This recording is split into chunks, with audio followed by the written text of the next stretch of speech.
नमस्कार, स्वागत है आप सभी का अपने YouTube चैनल बिहेवियर एजुकेशन उपकार की क्लास में। परिचर्चा करने वाले हैं हिंदी साहित्य से 20 अति महत्वपूर्ण है। ठीक है, साहित्य और व्याकरण से क्या होंगे 20 अति महत्वपूर्ण प्रश्न होंगे। इससे पहले एक श्रृंखला हमारी आ गई है जिसमें 20 प्रश्नों के बारे में चर्चा की थी। आज उसका पार्ट 2 है जिसमें 20 ही प्रश्न हमने लिए हैं। आगामी आने वाली परीक्षाओं की दृष्टि से क्या होंगे लड्डू VIMP या कहीं ना कहीं आपके लिए क्या होंगे रामबाण साबित होने वाले हैं। प्रश्न 20 है लेकिन व्याख्या हजारों प्रश्नों की कर देंगे। कनेक्टिंग वीडियो है, व्याख्यात्मक वीडियो है, संपूर्ण रूप में चर्चा परिचर्चा होने वाली है। अगर आप मेरे चैनल पे पहले से जुड़े हैं तो आपको पता है वीडियो प्रारंभ होते ही कॉपी कलम उठाना है। नए हैं तो कॉपी कलम उठा लीजिए, अपने हाथ से नोट्स बनाते हुए चलना है। सकारात्मक ऊर्जा में जुड़ जाइए मेरे साथ। आइए प्रारंभ करते हैं। प्रश्न नंबर फर्स्ट आपके लिए है, पूछ रहा है अंधा युग के रचनाकार कौन है। अंधा युग के रचनाकार कौन है तो आपको बताना है। ऑप्शन ए आपके हैं कमलेश्वर, ऑप्शन बी आपके कुंवर बैचेन, ऑप्शन सी आपके धर्मवीर भारती, ऑप्शन डी आपके रसखान। तो अंधा युग के रचनाकार कौन है तो आपको बताना है कि अंधा युग के रचनाकार कौन है।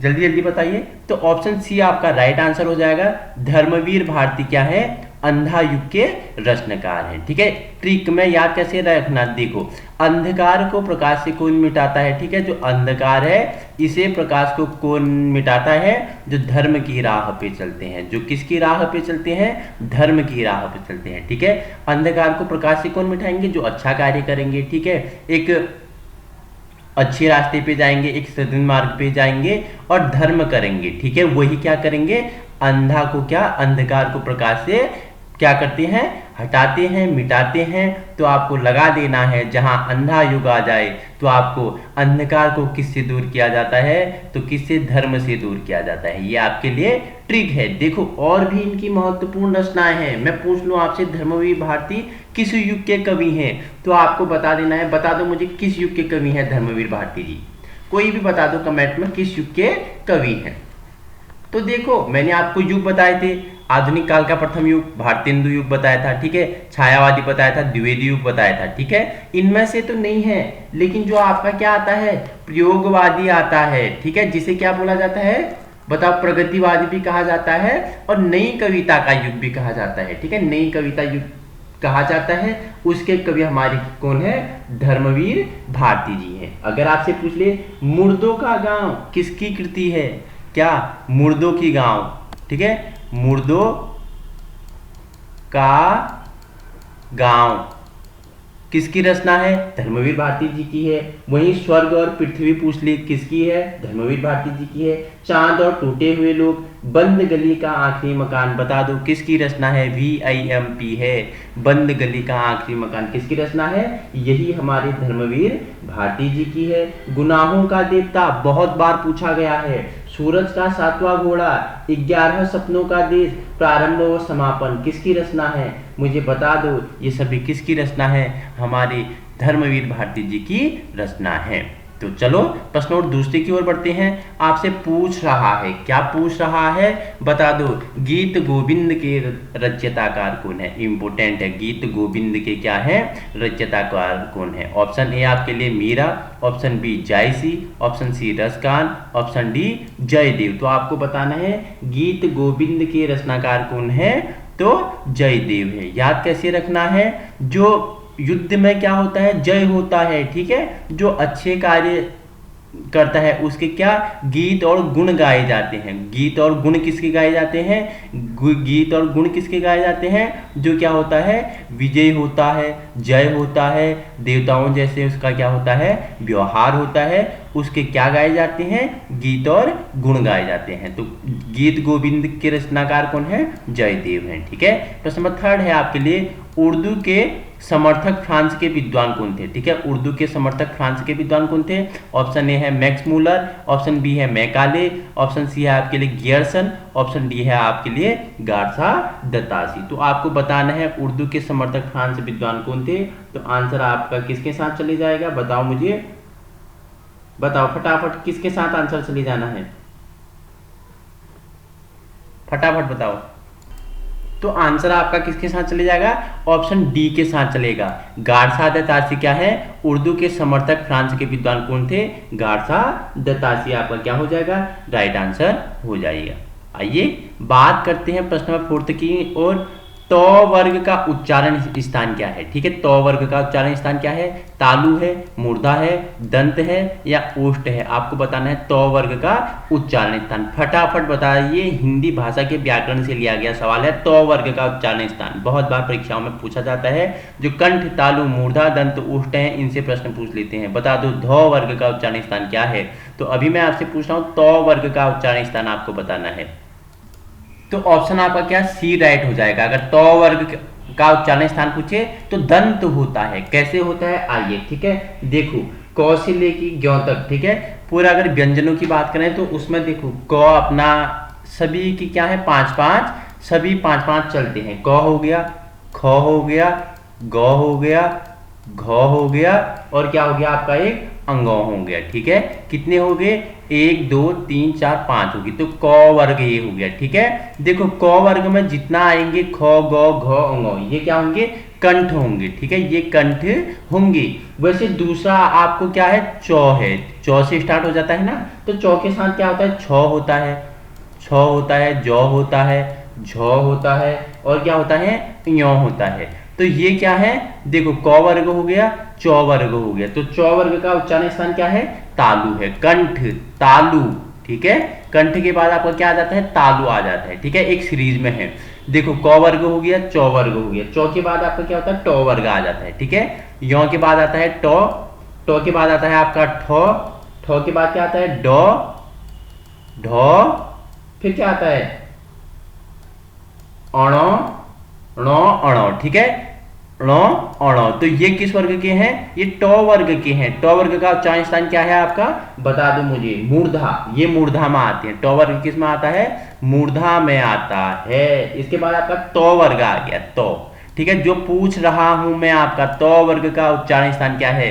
तो, थो, दो, धो, नौ। इन्हें बोलने में दांत आपस में क्या करते हैं? मिलते हैं। त, थ, द, ध, नौ, दांत मिलते हैं। ठीक है, तो वर्ग का उच्चारण स्थान पूछ रहा है तो मैंने क्या बताया? दंत है। तो वर्ग तो, थ, द, ध, नौ, ये किससे? दंत या तो दांतों का प्रयोग होता है इन्हें बोलने में। ठीक है, अंतिम आपका क्या है? पांचवा है प वर्ग। ठीक है, प, फ, ब, भ, मो। तो ये क्या है? लास्ट जो प वर्ग का उच्चारण स्थान क्या है आपको बताना है? ओष्ठ है। ठीक है, इन सबकी अगर कुल संख्या की बात करें तो कितनी है? ये 25 होते हैं। कितने होते हैं? 25 होते हैं। और इनकी मूल संख्या कितनी होती है? 16 होती है। प्रश्न आपसे क्या पूछ रहा है? तो वर्ग का उच्चारण स्थान क्या है? दंत है। चलो आगे बढ़ते हैं। अगर आपको व्याकरण व्याख्यात्मक रूप में जानना है तो आप भाषा वाली सीरीज में जा सकते हो। वहां पे स्वर व्यंजन वाली अलग से एक वीडियो है अपनी, वहां आपको अच्छे से समझाया है। ठीक है, आइए आगे चर्चा परिचर्चा कर लेते हैं हम। क्वेश्चन 5वां है, निम्नलिखित में से कौन सा शब्द उत्सुक शब्द का अनेकार्थी है? तो बताना है कौन सा शब्द उत्सुक शब्द का क्या है? अनेकार्थी है। बताइए मुझे फटाफट, कौन सा वह शब्द है जो उत्सुक शब्द का क्या है? अनेकार्थी है? पिपायु है, अनुत्सुक है, जिज्ञासु है या दर्शनार्थी है? तो आपको बताना है 4 ऑप्शन से राइट क्या होगा। तो ऑप्शन बी आपका क्या हो जाएगा? अनुत्सुक क्या है? उत्सुक शब्द का अनेकार्थी नहीं है। बाकी पिपायु हो गया, जिज्ञासु हो गया और दर्शनार्थी क्या है? इसके अनाकार्थी शब्द है। किसके? उत्सुक शब्द के। ठीक है, आपका ये राइट आंसर हो जाएगा। बी आपका अनुत्सुक क्या है? उत्सुक शब्द का अनेकार्थी शब्द नहीं है। क्वेश्चन 6 है आपके लिए, निम्नलिखित में से कौन सा शब्द तरंग शब्द का अनेकार्थी है? अब तरंग का पूछ रहा है। ऑप्शन ए लहर, ऑप्शन बी स्वर लहरी, ऑप्शन सी उमंग, ऑप्शन डी नौका। तो बताना है कि कौन सा इन 4 ऑप्शन से वह आंसर होगा जो क्या तरंग शब्द का अनेकार्थी नहीं होगा। जल्दी जल्दी बताइए मुझे। तरंग का अगर अनेकार्थी पूछे तो नौका नहीं होता है, नौका नहीं होता है। ठीक है, तरंग का अनेकार्थी लहर होता है, स्वर लहरी होती है, उमंग होता है, लेकिन नौका नहीं होता है। क्वेश्चन नंबर 7 है आपके लिए, रण कुशल में समास बताइए। तत्पुरुष, द्वंद्व समास, अव्ययी भाव या बहुवीर्य समास। ऑप्शन 4 से आपको बताना है रण कुशल में कौन सा समास है। तो तत्पुरुष समास है। ठीक है, तत्पुरुष समास क्या है? रण कुशल में है। क्वेश्चन नंबर 8वां है आपके लिए, उद्योग में कौन सा संधि विच्छेद है, ठीक है, उद्योग में तो उद्योग में संधि विच्छेद पूछ रहा है। ऑप्शन ए है स्वर संधि, ऑप्शन बी है विसर्ग संधि, ऑप्शन सी है व्यंजन संधि, ऑप्शन डी है इनमें से कोई नहीं। अगर उद्योग में संधि की बात करें तो कौन सा संधि है, ऑप्शन सी आपका राइट आंसर हो जाएगा, व्यंजन संधि। उद्योग में क्या है, व्याप्त संधि है। देखो क्या होते हैं व्यंजन संधि, देखो व्यंजन के बाद यदि किसी स्वर का व्यंजन के आने से उस व्यंजन में जो परिवर्तन होता है व्यंजन संधि कहलाता है, ठीक है, व्यंजन संधि कहलाता है। इसका एक सूत्र बताया था मैंने, जो भाषा वाला लेक्चर है उसमें बताया था, जो सूत्र था 3 5 छत्ते नमस्कार। क्या बताया था, व्यंजन सूत्र को याद करने का मैंने सूत्र 3 5 छत पर नमस्कार, ठीक है। इसके कुछ नियम भी थे, मैंने आपको वहां बताया है, ठीक है। वर्ग के पहला वर्ण, तीसरा वर्ण और में जो परिवर्तन आता है, ठीक है, को गौ में परिवर्तन होता है, चौ जौ में परिवर्तन होता है, टो ठो में परिवर्तन होता है, ठीक है, तो दो में परिवर्तन होता है, पो दो में परिवर्तन होता है। तो ये मैंने नियम वहां बताए हैं, आप वहां देख के इसे अच्छे से समझ सकते हो व्यंजन संधि के बारे में, ठीक है।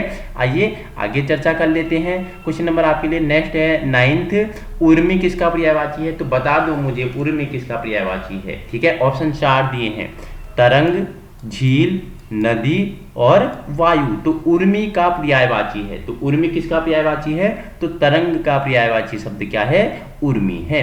क्वेश्चन नंबर 10 है आपके लिए, सत्याग्रहियों के समूह को क्या कहते हैं, जो सत्याग्रहियों के समूह है उसे फौज कहते हैं, टोली कहते हैं, जत्था कहते हैं या टुकड़ी कहते हैं। तो आपको बताना है, कंफ्यूज हो गए हैं बहुत सारे बच्चे, बहुत सारे फौज बोलने लग गए हैं, बहुत सारे आप टोली आंसर लगा रहे हैं, बहुत सारी टुकड़ी आंसर लगा रहे हैं। तो सत्याग्रहियों के समूह को क्या कहते हैं, आपका आंसर क्या हो जाएगा, सी राइट आंसर होगा। उन्हें क्या बोलते हैं, जत्था बोलते हैं, ठीक है, याद रखना। क्वेश्चन नंबर 11 है आपके लिए, जिस पर विजय पाना कठिन हो उसके लिए शब्द प्रयुक्त होता है। जिस पर विजय पाना क्या होता है, कठिन होता है, उसके लिए एक शब्द क्या होता है, प्रयुक्त होता है। क्या होता है, ऑप्शन ए दुष्कर हो गया, ऑप्शन होगा दुर्धर्मी हो गया, ऑप्शन सी दुर्लभ हो गया, ऑप्शन डी आपका क्या हो गया, दर्जेय हो गया। तो जिस पर विजय पाना क्या हो, कठिन हो, उसके लिए कौन सा शब्द प्रयुक्त है, बताओ मुझे। जिस पर विजय पाना कठिन हो उसके लिए क्या, ऑप्शन डी आपका राइट आंसर हो जाएगा, ठीक है। दर्जेय शब्द प्रयुक्त तो होता है जिस पर विजय पाना क्या है, कठिन है। क्वेश्चन नंबर 12 है आपके लिए, विलास में किस प्रत्यय का प्रयोग हुआ है, आ, आस, आन या आप। तो विलास में प्रत्यय मैंने क्या बताया था, जिन शब्दांशों के शब्द के पीछे लग के उसके अर्थ को क्या करते हैं, परिवर्तन लाते हैं उसके अर्थों में, उन्हें क्या बोलते हैं, प्रत्यय बोलते हैं। तो विलास, विलास, तो बताओ क्या आ रहा है, क्वेश्चन 12 का आंसर लगाएंगे बच्चे, विलास। आस आ रहा है ना, विलास आस आ रहा है ना। तो जिन शब्दों के पीछे, जिन शब्दांशों के पीछे कोई शब्द लगता है उनके अर्थों में परिवर्तन लाता है उसे क्या बोलते हैं, प्रत्यय बोलते हैं। और जिन शब्दों के आगे कोई शब्द लग के उनके शब्दों का परिवर्तन लाए उन्हें क्या बोलते हैं, उपसर्ग बोलते हैं। तो विलास के पीछे कौन सा प्रत्यय है, आस है, इजी है, ठीक है, विलास आस है, ठीक है। क्वेश्चन नेक्स्ट है आपके लिए, पूछ रहा है राष्ट्रीय शब्द का प्रत्यय कौन सा है, इजी है, बता दिया। प्रत्यय शब्दों के पीछे लगते हैं, राष्ट्रीय, ई आ रहा है ना, ओ है, यो है, ई है या इनमें से कोई नहीं है। तो राष्ट्रीय को आप 2 बार बोलो, बोलो मेरे साथ राष्ट्रीय, बोलो मेरे साथ राष्ट्रीय।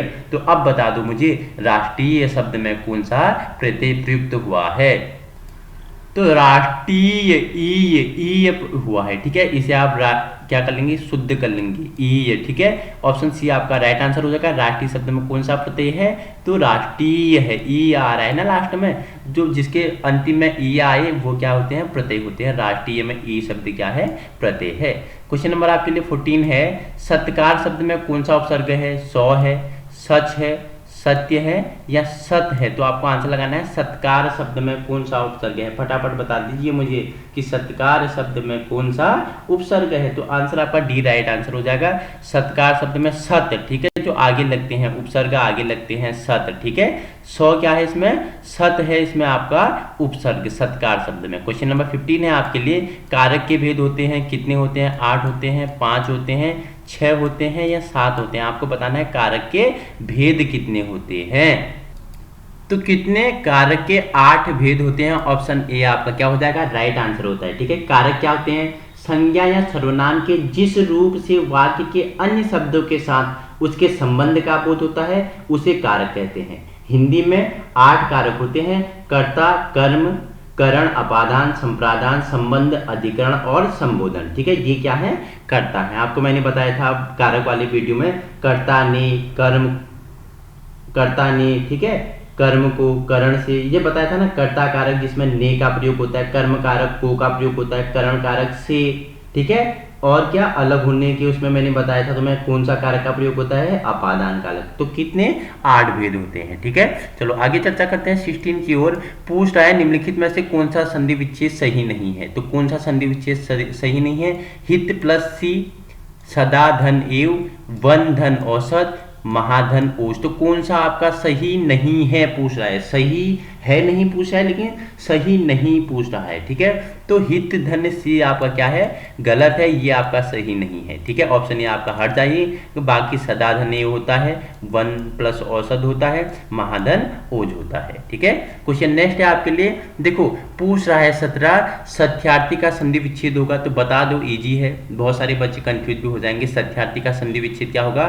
सत्य धन अर्थी होगा, या सत्य धन अर्थी होगा, या सत्य धन अर्थी होगा, या सत्याधन अर्थी होगा। तो सत्यार्थी का संधि विच्छेद सही क्या होगा? बता दो कोई भी बच्चा मुझे, क्या होगा सत्यार्थी का सही संधि विच्छेद? तो ऑप्शन बी आपका क्या हो जाएगा? राइट आंसर होगा। सत्य प्लस अर्थी क्या होता है? बराबर सत्यार्थी। सत्य प्लस अर्थी क्या होता है? मिलकर बनता है आपका क्या?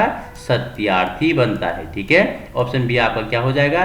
राइट आंसर हो जाएगा। अब बताओ, ये यहां तक कोई प्रॉब्लम है किसी को? तो बताओ।